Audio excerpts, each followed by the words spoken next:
ओम श्री गणेशाय नमः। ओम श्री गुरुवे नमः। ओम नमः शिवाय। मैं इस चैनल पर आप सभी लोगों का बहुत बहुत स्वागत करता हूं। आज इस छोटी सी वीडियो के माध्यम से मैं आप लोगों के लिए श्री उच्छिष्ट गणेश सहस्त्रनाम को सरल करके आप लोगों की सुविधा के लिए देने जा रहा हूँ। इस सहस्त्रनाम को सरल करने के पश्चात इसका पाठ करना बहुत ही सुविधाजनक हो जाता है। बहुत सारे शब्द और अर्थ भी दिखने लगते हैं। श्री उच्छिष्ट गणेश भगवान श्री गणपति भगवान श्री गणेश का एक तांत्रिक स्वरूप है और अधिकांशतः इनका पूजन मंत्र जप आदि थोड़ा जूठे मुँह करते हैं। तो कभी कभी पूजन आदि करते समय एक इलायची लौंग आदि लोग खा लेते हैं। ज़्यादा जानकारी प्राप्त करने के लिए आपको इस क्षेत्र में जो तांत्रिक गुरु हैं उनसे परामर्श करना उचित रहेगा। वह आपको ज़्यादा प्रैक्टिकल ज्ञान दे सकते हैं। इस सहस्त्रनाम से संबंधित कुछ जानकारी इस वीडियो में दी गई है। फल श्रुति का भाग भी है और कुछ श्लोक का पाठ करके मैं आप लोगों को बताने का प्रयास भी करूंगा। तो वीडियो को अंत तक अवश्य ही देख लें। श्री उच्छिष्ट गणेश जी का यह सहस्र नाम रुद्रयामल तंत्र से है। रुद्रयामल तंत्र में मिलता है। इस सहस्त्रनाम में यहाँ पर 147 श्लोक हैं।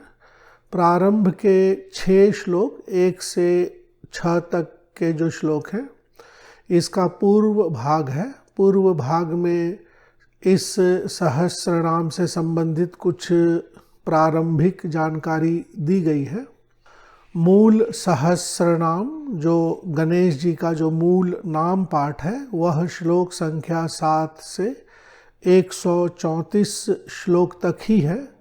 तो अगर आप 3, 5, 7, 9, 11 या अधिक पाठ करना चाहते हो एक दिन एक बार की पूजा में, तो प्रारंभ में ध्यान न्यास आदि हो तो कर लें, पूजा कर लें। कवच आदि का पाठ करने के बाद केवल मूल भाग की ही बार बार आवृत्ति करते हैं।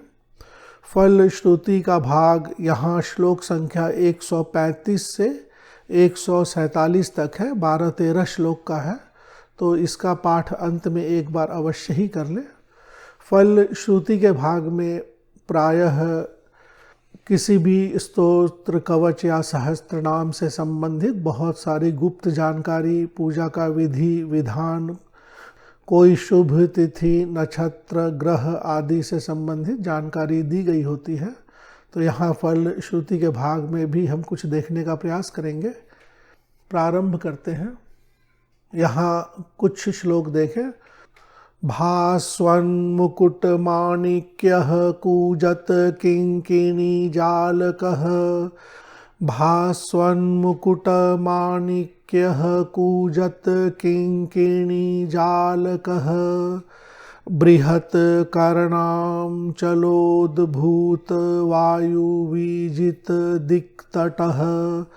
बृहद् आस्य रवाक्रांत भीत ब्रह्मांड भाण्डकः। भ्रमत कुंजर संघात वंदितांघ्रि सरोरुहः। ब्रह्मा अच्युत महारुद्र पुरस्सर सुरार्चितः। इन श्लोकों में अकार से लेके अ आ ई से लेके अम अह तक सभी 16 वर्ण एक क्रम में सजा करके सहस्त्रनाम की रचना यहाँ पर की गई है, लिखी गई है। अकाराकार प्रोद गीत तान नाद निनादितः। ईकारे कार मात्राढ्य माला भ्रमण लालसः। उकारोकार प्रोदगारी घोर नागोपवीतकः।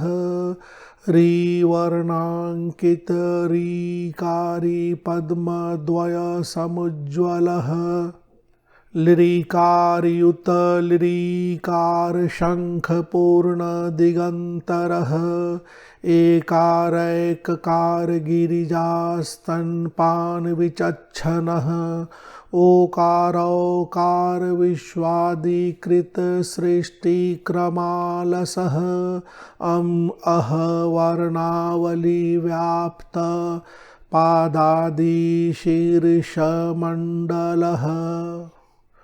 यहाँ पर कुछ शब्दों को संधि विच्छेद के आधार पर श्लोक के अंत में स्पष्ट करके लिख कर बताने का प्रयास किया गया है। श्लोक संख्या 110 में अकाराकार अकार आकार दोनों शब्द हैं। ईकारेकार ईकार ईकार छोटी ई और बड़ी ई। ऊकारोकार ऊकार ऊकार। फिर री और री है, लिरी और लिरी है। एकार ऐकार ए ऐ ओ औ। फिर अह तक 16 स्वर यहाँ पर श्लोकों में लिखे गए हैं। इसके बाद जो श्लोक है उसमें क ख ग घ अंग से लेकर के छ त्र ज्ञ तक है और इस तरह से पूरी की पूरी 50 मात्रिका शक्ति इसके बाद के श्लोकों में रखी गई है। जब आप पाठ करेंगे तो आप देख सकते हैं। कुछ अन्य श्लोक न वर्णामृत न वर्णा अमृत शब्द की भावना करें या अमृत शब्द बोलें। न वर्णा अमृत धाराढ़ शोभमानैकदन्तकः। इसी प्रकार न वर्णामृत न वर्ण अमृत पीयूष धारा धार सुधाकरः। दयामृत दया अमृत हृदम भोज धृत त्रैलोक्य मंडलः। क्योंकि मृत और अमृत शब्द में अर्थ में काफ़ी अंतर होता है, अर्थ विपरीत होते हैं। तो अमृत शब्द की भावना करें, अमृत शब्द जहाँ तक संभव हो अमृत ही बोले। इसके बाद इस सहस्त्र नाम की जो अंतिम पंक्ति है, ओम ह्रीं श्रीं क्लीं ग्लौं गं देवो महागणपतिः प्रभुः। तो इस बीज मंत्रों से भी आप मंत्र जप कर सकते हैं या पूजन आदि कर सकते हैं। इस बीज मंत्रों से ओम ह्रीं श्रीं क्लीं ग्लौं गं महागणपतये नमः करके मंत्र जप हो सकता है। बहुत अच्छे अच्छे बीज मंत्र हैं यहाँ पर।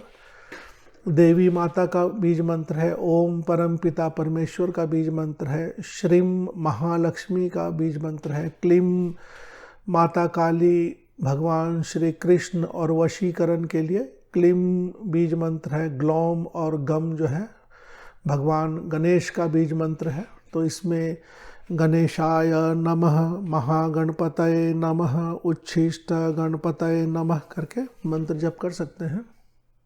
पीडीएफ की फाइल में और वीडियोस के माध्यम से छोटे छोटे जो शब्द होते हैं जो दिखने में थोड़े कठिन लगते हैं उनको भी सरल करके दिखाने का प्रयास करते हैं।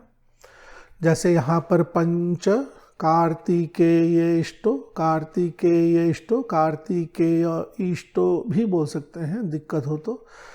पंचवायु, पंचवायु पंच प्राण वायु के लिए उपयोग होता है, तो यह शब्द पढ़ते समय पंच प्राण वायु की भावना करें, समझें। मदगुर मूषक, मदगुर स्पष्ट करके लिखा गया है ताकि बहुत से साधक जिन्हें दिक्कत होती है समझकर पाठ कर लें। उल्लास देखने में बड़ा सुंदर लगता है और उल्लास को स्पष्ट किया गया है। इसी प्रकार दिक् तटः, दिक् तटः काफ़ी कठिन लग रहा है तो इसे दिक् तटः स्पष्ट कर दिया गया है। पंक्ति, पंक्ति को 3 तरीके से लिखा गया है ताकि आप देख लें, समझ लें। इसी प्रकार संस्कृत के अन्य शब्दों के बारे में भी समझें। इसके बाद फल श्रुति। इदं नाम सहस्रम तु महागणपतेः स्मृतं गुह्यं गोप्यतमं सिद्धं सर्वतन्त्रेषु गोपितं सर्वमन्त्रमयं दिव्यं सर्वविघ्नविनाशनं ग्रहतारामयं राशिवर्णपङ्क्तिसमन्वितं सर्वाविद्यामयं ब्रह्म साधनं साधकप्रियं गणेशस्य च सर्वस्वं रहस्यं त्रिदिवौकसां यथेष्टफलदं लोके मनोरथप्रपूरणम् अष्टसिद्धिमयं श्रेष्ठं साधकानां जयप्रदं विनार्चनं विना होमं विनार्चनम विना अर्चन के लिए शब्द है। विना अर्चनम विना होमम विना न्यासम विना जपम अणिमाद्यष्टसिद्धीनां साधनम स्मृति मात्रतः। यहाँ कहा गया है कि यह भगवान श्री गणेश का जो सहस्त्र नाम है यह अष्ट सिद्धि देने वाला है। यहाँ अर्चन की, होम की, न्यास की, जप आदि की कोई आवश्यकता नहीं है, केवल पाठ मात्र से, यानी जैसे भी आप पाठ कर ले इसके पाठ मात्र से अनिमा आदि जो अष्ट सिद्धि होती है, अनिमा, लघिमा, गरिमा आदि प्राकाम्य जो अष्ट सिद्धि होती है वह केवल स्मृति मात्र से मिल जाती है, यानी आसानी से प्राप्त हो जाती है। चतुर्थयाम अर्धरात्रे तु पठेन मंत्री चतुष्पथे लिखेद भूर्जे महादेवी पुण्यम नाम सहस्रकम। गणेश जी का पूजा अर्चना करने के लिए चतुर्थी तिथि विशेष मानी गई है। तो यहाँ कहा गया है चतुर्थी के दिन मध्य रात्रि में चतुष्पथ यानी चौराहे पर इसका पाठ आदि किया जाए तो विशेष लाभ होता है, काफ़ी प्रभावशाली होता है। तो इसी तरह की गुप्त चीज़ें फलश्रुति में दी गई होती हैं। चतुर्थयाम अर्धरात्रे तु पठेन मंत्री चतुष्पथे लिखेद भूर्जे महादेवी पुण्यम नाम सहस्रकम धारयेत तं चतुर्दश्यां मध्याह्ने मूर्धिन वा भुजे। इस सहस्त्र नाम को चतुर्दशी की तिथि मध्याह्न के समय मूर्धिन पर या हाथ में भुजा में धारण करने पर योषिद वाम करे चैव पुरुषो दक्षिणे भुजे। योषिद यानी स्त्री के लेफ्ट हैंड में, वाम भाग में, बाएं हाथ में, और पुरुष के लिए दक्षिण राइट हैंड में इसे धारण करना चाहिए। स्तंभयेद अपि ब्रहयानम, ब्रह्मानम होना चाहिए, ब्रह्मानम मोहयेद अपि शंकरम। ऐसा करने पर वह ब्रह्मा का भी स्तंभन कर सकता है, भगवान शंकर को भी मोहित कर सकता है। वशयेद अपि त्रैलोक्यम मारयेद अखिलान रिपुन। तीनों लोकों का वशीकरण कर सकता है और अखिल रिपुन, अखिल यानी समस्त, और रिपुन शत्रु, अखिल अखिलान रिपुन समस्त शत्रु का मारण कर सकता है। उच्चाटयेच च गीर्वाणं शमयेच च धनंजयं वंध्यापुत्रं लभेच शीघ्रं लभेत शीघ्रं निर्धनो धनम आपनुयात्। त्रिवारं यः पठेद रात्रौ गणेशस्य पुरः शिवे नग्नः शक्तियुतो देवी। यहाँ पर कुछ गुप्त क्रियाएं हैं। नग्नः शक्तियुतो, शक्ति के साथ मिल करके, नग्नः शक्तियुतो देवी भुक्त्वा भोगान यथेप्सितान प्रत्यक्षवरदं पश्येद् गणेशं साधकोत्तमः। य इदं पठते नाम्नां सहस्रं भक्तिपूर्वकं तस्य वित्तादि विभवोदारायुः सम्पदः सदा रणे राजमये द्यूते पठेन नाम सहस्रकं सर्वत्र जयम् आपनोति गणेशस्य प्रसादतः। इतीदं पुण्य सर्वस्वं मन्त्रणां सहस्रकं महागणपतेः पुण्यं गोपनीयं स्वयोनिवत्। यह सहस्त्रनाम काफ़ी गुप्त है और इसे अपनी योनि के समान गुप्त रखना चाहिए, छिपा कर रखना चाहिए, यानी सभी लोगों को इधर उधर नहीं देना चाहिए। जानबूझ करके कोई गलत व्यक्ति हो तो उसे नहीं देना चाहिए। इति श्री रुद्रयामल तंत्रे श्रीमद् उच्छिष्ट गणेश सहस्रनाम स्तोत्रम संपूर्णम। अगर आप इस सहस्त्रनाम आदि का पाठ काफ़ी सीरियसली करना चाहते हैं तो गुरु से परामर्श अवश्य ही कर ले, अन्य जानकारी प्राप्त कर ले और फिर इसका पाठ आदि करें। श्री उच्छिष्ट गणेश जी का कवच का पाठ अवश्य ही करें। कवच के पाठ से कोई भी सहस्रनाम मंत्र जप आदि का प्रभाव शीघ्र प्राप्त होता है और सुरक्षा भी मिलती है।